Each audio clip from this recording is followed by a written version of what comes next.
Okay, so today I wanted to talk about servicing my Sienna at 100,000 miles. This is a 2017 Toyota Sienna minivan, and it currently has just over 100,000 miles. So what prompted me to do some major work to this vehicle is that the air conditioning stopped blowing cold. So the reason for that was that there's a valve on the compressor that goes bad. You have to remove all the gas. You have to get a mechanic to remove all the gas from it and then change the valve. I didn't know that at the time, so I just know the AC stopped working. So I took it to an independent mechanic, and he quoted me diagnosis $45 and a quote for an aftermarket compressor dryer expansion valve. That's 11 hours for the expansion valve alone. He quoted me $3,000, so the total would have been $3,045. So I decided, based on that price, I was going to go get a second opinion. I went to Toyota dealer in Central Florida. They charged me $108 for diagnosis, and they quoted me for an OEM compressor, dryer expansion valve, and labor, $4,000. So the total would have been $4,108 plus tax and whatnot. All right, so based on that, I came back home and decided what was the best thing to do. So I decided to hire a mobile mechanic to come, and he took 4 days to do it. And this is what I ended up changing. I changed the water pump. I had purchased it previously, so it was $80. The diagnosis, well, it was for previously. I got some coolant.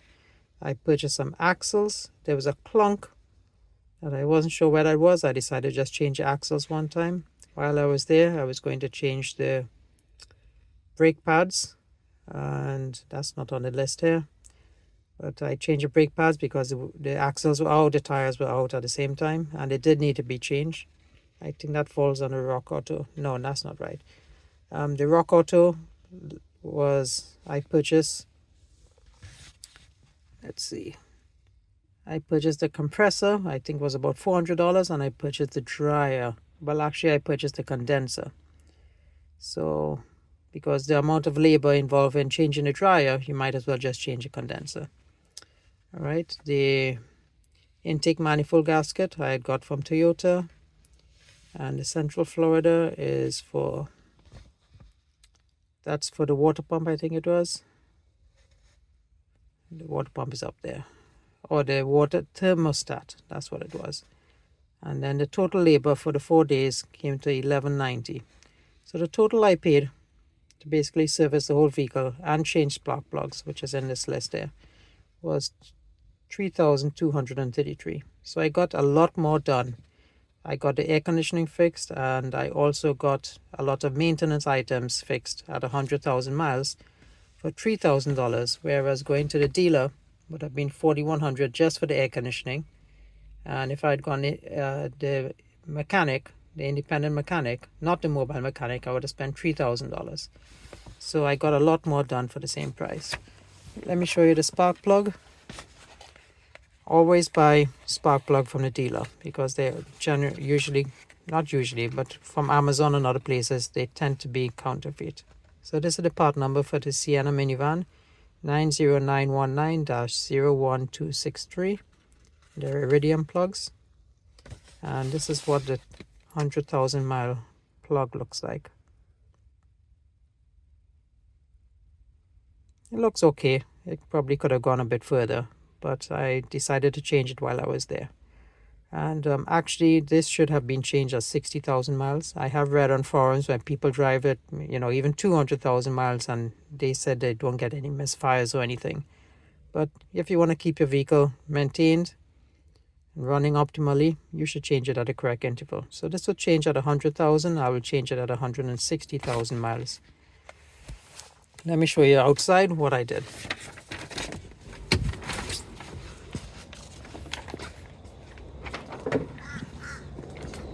So like I said, I changed axles on both sides with OEM axles. Don't use aftermarket ones. And I kept the spares because there was nothing really wrong with them. No leaks or brakes or anything. I also changed the pads. I should have changed the rotors, and I did not. So that was one item I skipped on doing, but right now it's working fine. Next time I have to change the brake pads, I will be changing the rotors as well. Let's see. So like I said, I changed the condenser. It's a new one in here, right? Because the dryer was actually connected to the condenser, and the amount of labor to take all of these things off was the same. This has to come off, this has to come off, this come off before you could get to the condenser. So I just bought a new condenser. It's a Denso condenser from Rock Auto. I changed the water pump. I changed the thermostat while he was in there. I also changed all the spark plugs, like I mentioned, front bank and the back. The back is obviously more difficult because you have to take the header off, the intake header, which has quite a few bolts and so on. And I decided while I was there, just change it all one time, because in order to get to the expansion valve, which is in the back here, you have to take the header off anyhow. So, you know, it all coincided pretty well. 100,000 miles, might as well change the expansion valve. That took him like half an hour after he got the header off. And one thing I did not do as well was change the valve cover gaskets. Now there's no leaks currently, but I should have done it. Didn't think of it until after the job was done. So maybe at 160,000 miles, if I have no leaks between now and then, I will change the spark plugs and also change the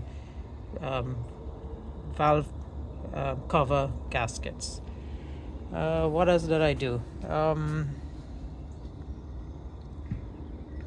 The compressor down there, that was changed altogether. Even though I could have just changed the pressure valve, I think it was, that was on the compressor. When the mobile mechanic took it out, he was like, oh, if he had known that was the kind of compressor, he would have just recommended I change that and didn't have to do all the other things.